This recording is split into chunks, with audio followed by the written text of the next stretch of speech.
본 자료는 학교 수업을 위하여 미래엔에서 제공하는 자료를 참고하여 제작하였으므로 학습의 목적으로 이용될 시 저작권법 위반에 해당될 수 있습니다. 본격적으로 중국어 발음 수업에 들어가기에 앞서 우리가 생각해볼 문제가 있습니다. 중국어 교과서를 펼쳐볼까요?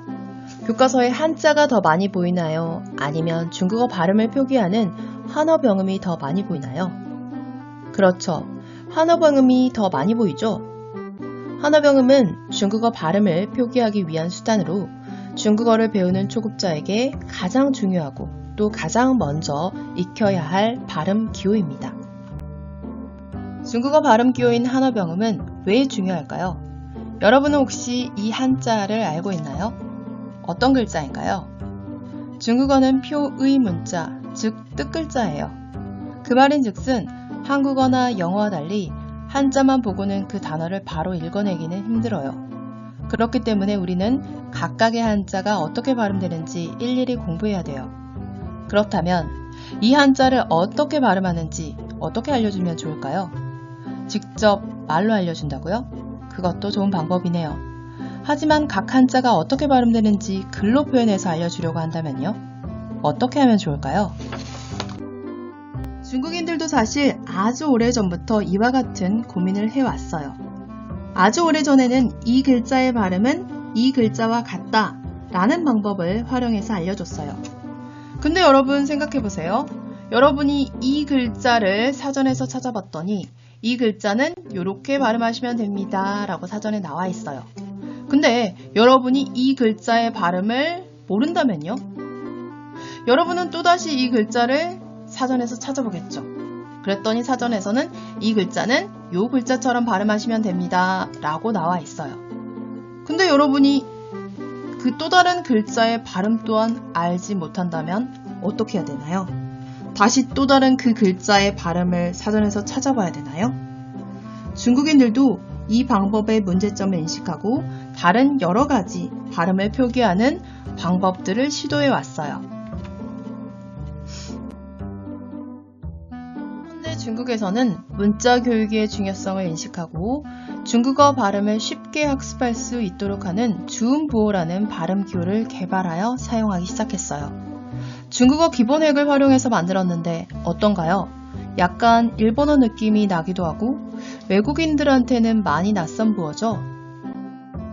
그래서 1949년 중화인민공화국이 성립된 이후 중국 언어학자들은 다시 중국어 발음 기호에 대해서 연구하기 시작했어요. 그들은 중국인들 간에 쉽게 소통하기 위해서는 언어 개혁이 필요하다고 생각했어요.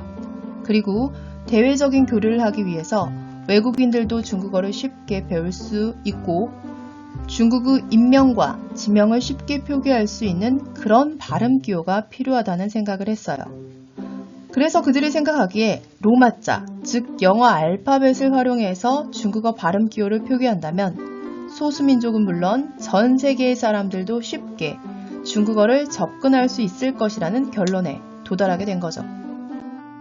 하지만 중국 언어학자들에겐 고민이 생겼어요. 중국어 모음에 해당하는 발음을 열거해보니까 이렇게나 많은데 영어 알파벳에서 모음으로 쓸만한 글자를 뽑아보니까 어떤 것들이 있나요? 아, 에, 이, 오, 우 이 5가지밖에 없었던 거죠. 여러분이 만약 중국 언어학자였다면 이 문제를 어떻게 해결했을 것 같아요?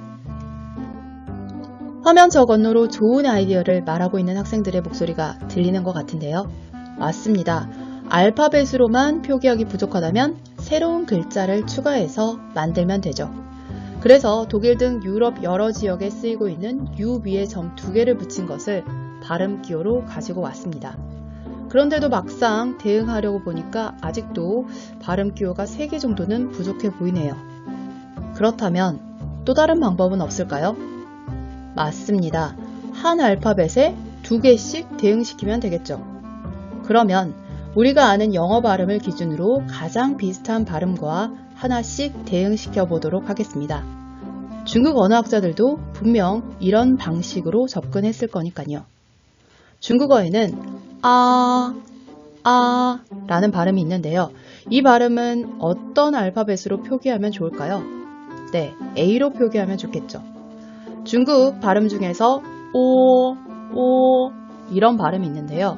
이 발음은 알파벳 O로 표기하면 이해하기 쉽겠죠. 또 중국어 발음 중에서 이런 발음이 있는데요. 이 발음은 어떤 알파벳으로 표기하면 좋을까요? 중국 언어학자들도 이 부분에서 분명 많은 고민을 했을 거란 생각이 드네요. 중국 언어학자들은 이 발음은 알파벳 E로 표기하기로 결정했습니다. 그러니까 여러분도 한어 병음을 읽을 때만큼은 E를 보면 기본적으로 어떻게 읽어야 된다? 네, 라고 읽으셔야 됩니다. 다음으로 계속 살펴보도록 하겠습니다. 이 라는 발음은 I로 표기하면 좋을 것 같고요.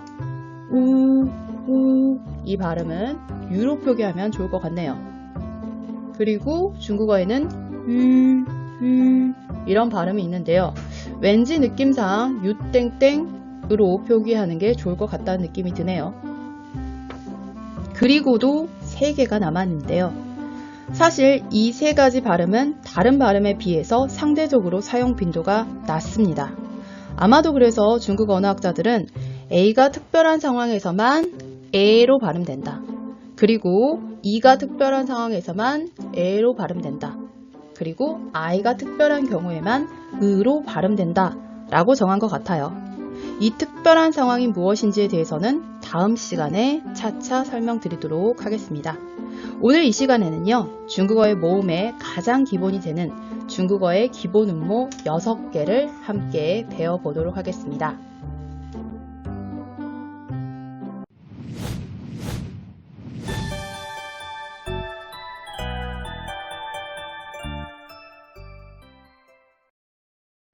지금부터는 원어민 선생님의 발음을 직접 들으면서 기본 음모 6개를 확실하게 익혀보도록 하겠습니다.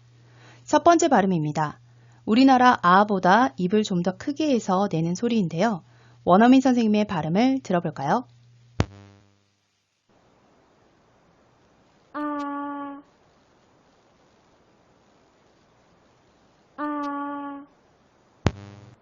네, 이번엔 듣고 따라 발음해 보도록 하겠습니다.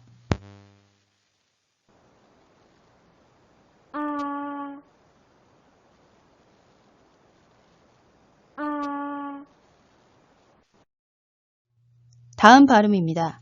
이 발음은 오와 어의 중간 발음입니다. 원어민 선생님의 발음을 주의 깊게 들어보세요.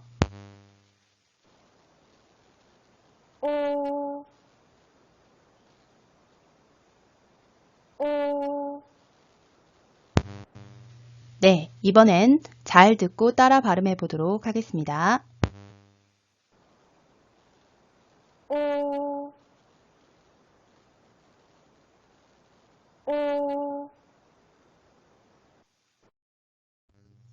다음은 여러분이 가장 헷갈릴 수 있는 발음이라고 했죠. 물론 에로 발음되기도 하지만 특수한 상황에서만 그렇게 발음된다고 했죠. 기본 발음은 뭐라고 했나요? 네, 맞습니다. 가 기본 발음이라고 했죠. 이 발음은 으와 어의 중간 발음입니다. 원어민 선생님의 정확한 발음을 먼저 들어보도록 하겠습니다.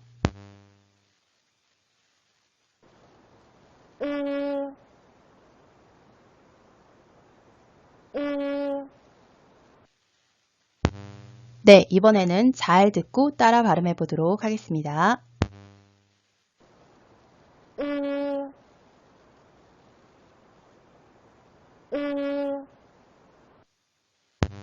우리에게는 좀 익숙하지 않은 발음이죠? 다시 한번 듣고 따라 발음해 보도록 하겠습니다.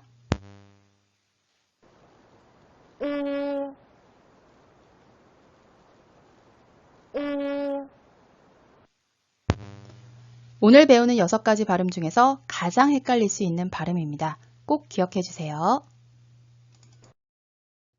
다음은 입술을 평평하게 하고 내는 소리입니다. 우리에겐 비교적 익숙한 발음이죠? 듣고 따라 발음해 보도록 하겠습니다.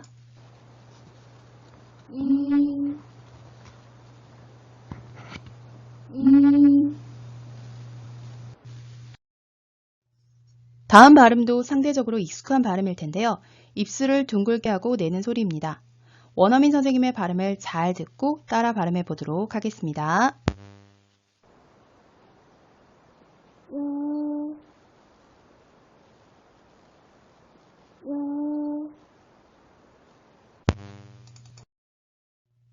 마지막으로 유땡땡 발음입니다. 이 발음은 한국인이 가장 어려워하는 발음 중에 하나인데요. 입술은 우처럼 둥글게 한 상태에서 발음은 이 발음을 해주시면 되는데요. 앞서 선생님이 설명할 때 편의상 위라고 적었는데요. 우리나라 위 발음하고는 다릅니다. 우리나라 위 발음은 우와 이가 결합된 발음으로 발음할 때 어떤가요? 입술 모양이 움직이죠. 위, 위, 위. 하지만 중국어의 위 발음은 입모양의 변화가 없어야 됩니다. 일단 원어민 선생님의 입모양을 잘 보면서 발음을 들어보도록 하겠습니다.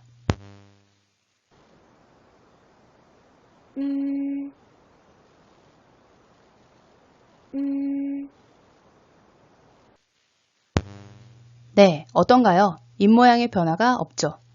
그렇다면 여러분도 엄지와 검지를 입술 양쪽에 대고 따라 발음해 보도록 하겠습니다.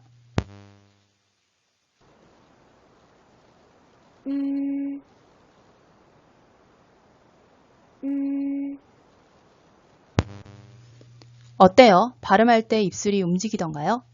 입술을 움직이지 않고 발음했다면 여러분은 지금 제대로 발음하고 있는 겁니다. 다시 한번 듣고 따라 발음해 보도록 하겠습니다.